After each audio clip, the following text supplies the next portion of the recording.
The pattern and supplies I used all came from Timely Tresses, which I will link in the description box below. This style was a bit of a transition. The earlier styles were very narrow and cylindrical, which kind of gave off a handmade vibe, whereas the later styles were flared and almost made the wearer look like a deviled egg. The foundation of the bonnet here is buckram, which is strengthened with millinery wire around the edge.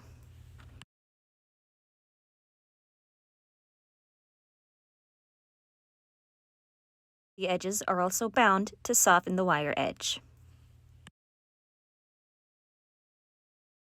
If you're doing things the correct way, you should really be using a curved needle and a thimble for attaching the pieces together, but I mean, if you've been watching long enough, you know, when the hell do I ever do things the correct way? See, it still worked anyway. We're not making watches. I was so concerned about this fabric, so I ordered it online thinking it would be a much darker shade of purple, but it's really, like, this isn't even what it looks like in person. It's this really bright, violent shade of blurple, you know? But here we are, we're making it work. Tim Gunn style. So then we can move on to more things that really should be done with a curved needle and with the thimble, but I mean, it's okay because I have an orange cat, so that's all you need.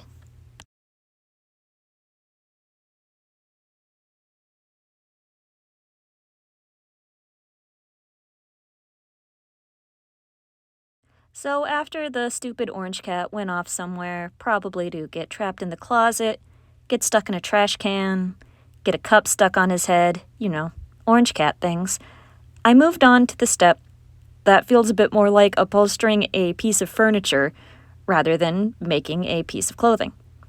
Here you can see that I am struggling to smoothly and nicely fit that blurple wool over the form that I've created.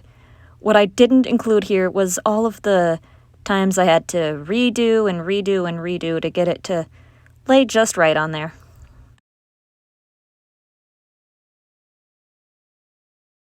After much frustration, I finally got to the point where I felt happy enough with it that I could start sewing things back together.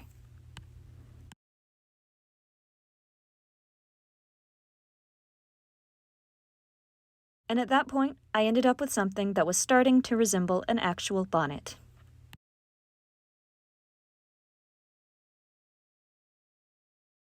I didn't actually like the way it was turning out until I got my trim on there.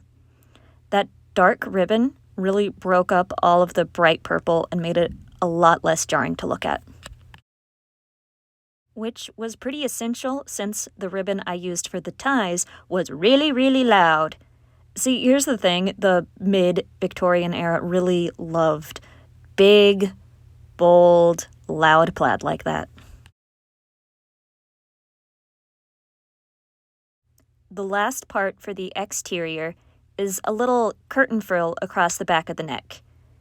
It's lined with the same orange fabric I used for my dress, trimmed with some lace and box pleated.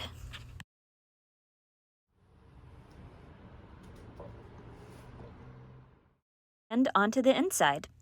I lined it with more of the orange dress fabric, which, if you may remember, came from a curtain.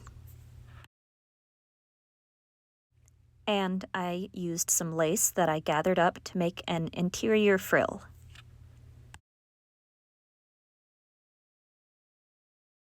And there you have it, a finished bonnet, which is also the final sewing project I completed in the year 2021.